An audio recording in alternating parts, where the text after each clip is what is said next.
अन्नपूर्णा और बिजली फ्री करने से विकास नहीं होता है। महिलाओं को फोन दिए गए हैं, तो मैं कह रहा हूँ, फोन पर कोई फर्क नहीं पड़ेगा। देने से विकास नहीं होता है। मेरी सुनो, फोन देने से विकास नहीं होता है। फोन दिए कितने को दिए? 5% लोगों को फोन मिले। किसानों के जो बिल आ रहे हैं ना, वो कई गुने बिल, और लाइट आ रही कितने 3 घंटे, एक बार आई फिर चली गई, फिर आई, उसकी तरफ किसान बेचारा खेत में यूं बैठा रहता है बल्ब की तरफ निगाह लगा के, कब आएगी कब जाएगी। 24 घंटा में 4 घंटा बिजली मिले, हमारे काज बयान तहसील थे, किसान है हम। काम कर रहे हैं वो तो महिलाओं को महिलाओं को 5%। महिला बुजुर्ग महिला है, वो फोन लेने जा रही है, एक्सीडेंट हो गया, लाइन में खड़ा होना पड़ रहा है। जो हनुमान बेनीवाल है उसका ग्राउंड पे काफ़ी कुछ वर्चस्व देखने को मिल रहा है। और राजस्थान की राजनीति हमेशा ओबीसी फैक्टर तय करता है, हमेशा जो जातिगत वोट बैंक है वही तय करता है, और जाट वोट बैंक बहुत बड़ा वोट बैंक है। तो कैसे जो हनुमान बेनीवाल है वो उनको साधने में लगातार सफल है, वो ग्राउंड पे नज़र आ रहे हैं, लोकप्रियता उनकी दिख रही है, तो कैसे बीजेपी उनको बीट करेगी? क्योंकि बीजेपी में अभी तक कोई भी मुख्य चेहरा है वो सामने नहीं आया है। देखो मैडम, ऐसा है कि ये तो मोदी जी के चेहरा पर हो रहा है जो कुछ हो रहा है, सीधी सी बात है।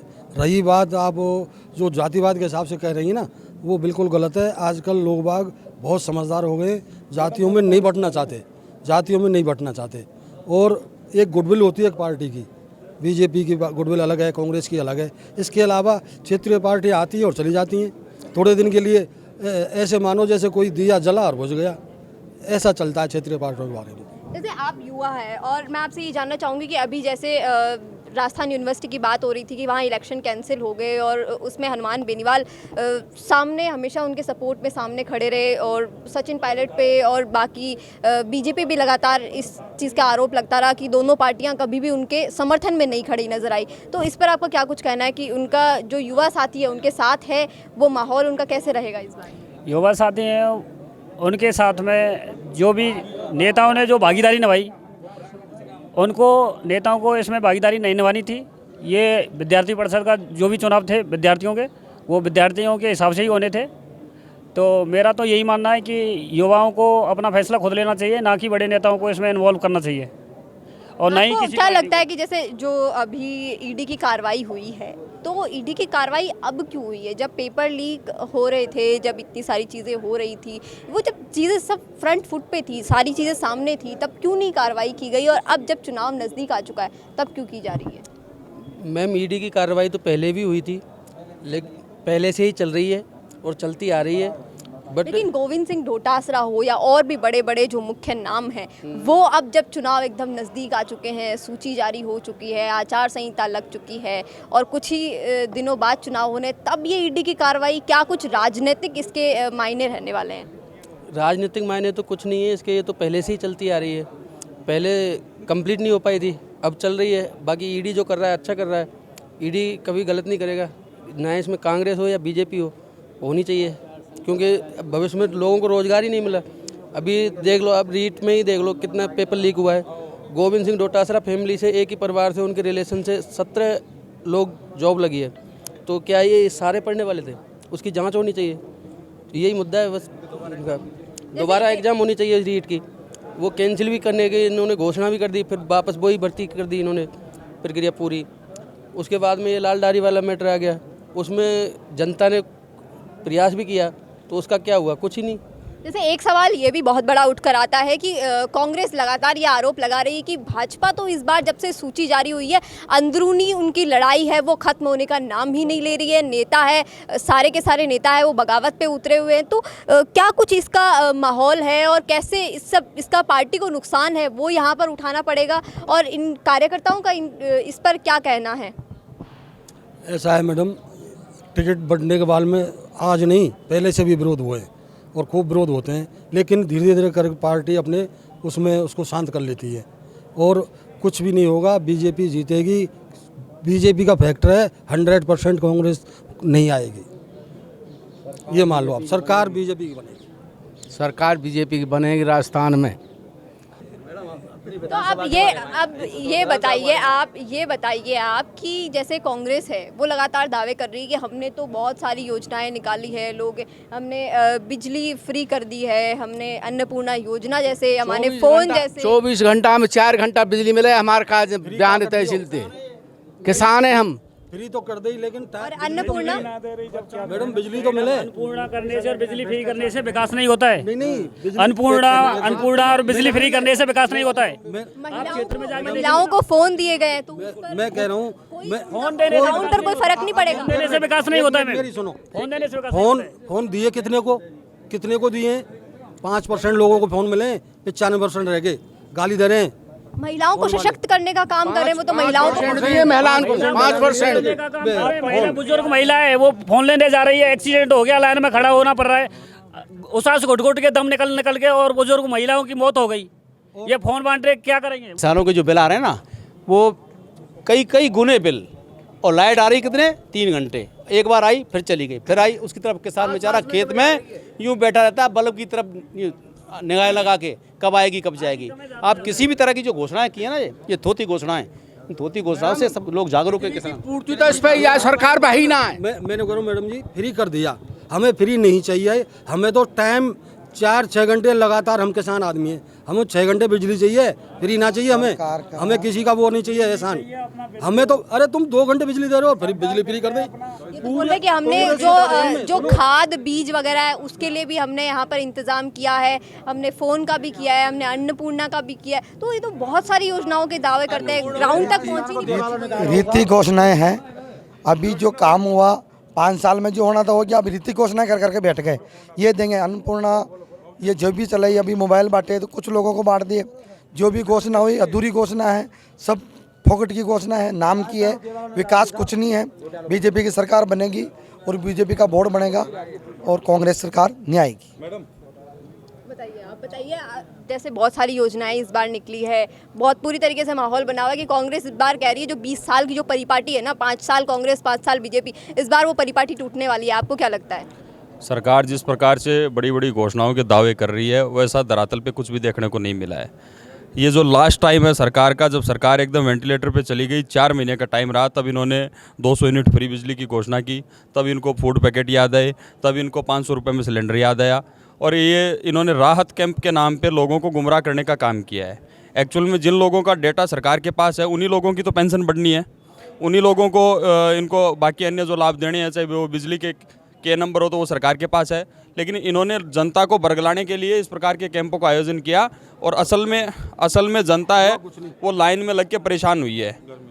इस स्थिति में कोई भी सरदार शहर अपने राजस्थान का जो मतदाता है वो कांग्रेस के समर्थन में नहीं जाने वाला है। चलो, आप युवा है, आपसे जो सवाल मैंने पहले युवाओं से पूछा, फिर से मैं आपसे वही सवाल पूछती हूँ कि बहुत सारे जैसे यहाँ पर ईडी की कार्रवाई ही होना और अब ईडी की कार्रवाई होना, पेपर लीक तो पहले भी हो रहे थे, ये मामले तो पिछले 5 सालों से हम देखते आ रहे हैं। तो जैसे जैसे चुनाव नज़दीक आ गए, आचार संहिता लग गई, सूची जारी हो गई और अब तो बहुत कम वक्त बचा है, तो अब ईडी की कार्रवाई होना, तो कांग्रेस तो साफ तौर पर आरोप लगा रही है कि ये ईडी की कार्रवाई है जो हम पे जानबूझ के की गई है और ये कुछ नहीं निकलेगा इससे।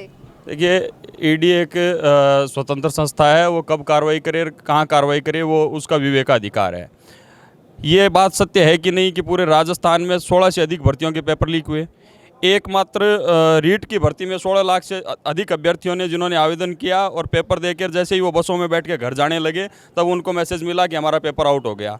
तो ये पेपर लीक का छलावा, इवन आरएएस जैसी भर्तियों में घोटाला करने का काम इस राजस्थान की सरकार ने किया है, और इस प्रदेश का जो युवा है वो बुरी तरह से इस सरकार से त्रस्त है। और आप सब ये मीडिया में भी आया है कि हनुमानगढ़ के एक युवा ने, जिसने पेपर में उसके पास होने की पूरी संभावना थी और वो शिक्षक बनते बनते रह गया, पेपर आउट होने की वजह से उसने आत्महत्या भी कर ली। तो इस हत्यारी सरकार के खिलाफ आम युवा है वो आवाज़ बुलंद कर चुका है, और राजस्थान का जो अभी चुनाव परिणाम आएगा उसमें भारतीय जनता पार्टी की पूर्ण बहुमत से सरकार बनने वाली है। ठीक है, और आपसे मैं फिर से एक और सवाल यहाँ पर पूछती हूँ, क्योंकि आप युवा है, लगातार जो युवा है वही युवाओं की बात समझ पाएगा, वही युवाओं की समस्या है वो समझ पाएगा। तो सबसे बड़ा सवाल ये उठता है कि जब यहाँ पर जो स्टूडेंट यूनियन इलेक्शन है वो जब बैन करवाए गए, तो ना भाजपा उनके स्टूडेंट्स के समर्थन में आई, ना कांग्रेस उनके समर्थन में आई, लेकिन जो हनुमान बेनीवाल है वो लगातार उनके समर्थन में रहे, युवाओं के बीच रहे, और वो अभी भी जो जाट वोट बैंक है या फिर जो कह सकते हैं काफ़ी सारे ग्राउंड पर उनका माहौल देखने को मिल रहा है, तो उसको कैसे कुछ बीजेपी यहाँ बीट कर पाएगी, क्योंकि बीजेपी ने तो अभी तक मुख्य चेहरा भी घोषित नहीं किया है अपना। भारतीय जनता पार्टी का मुख्य चेहरा नरेंद्र मोदी है। और हनुमान बेनीवाल की लोकप्रियता? हनुमान बेनीवाल की लोकप्रियता है ही नहीं, कहाँ है लोकप्रियता। भारतीय जनता पार्टी में मुख्य चेहरा नरेंद्र मोदी है और नरेंद्र मोदी जी के नेतृत्व में राजस्थान में सरकार बनेगी। मैं मुख्यमंत्री अशोक गहलोत के गृह जिले से हूँ, वहाँ इतना पक्षपात है, जितनी सीमा इन्होंने मुख्यमंत्री जी ने अपने वोटरों के लिए काम किया है। जब हिंदुओं का त्यौहार आए तो धारा 144 लगा देते हैं।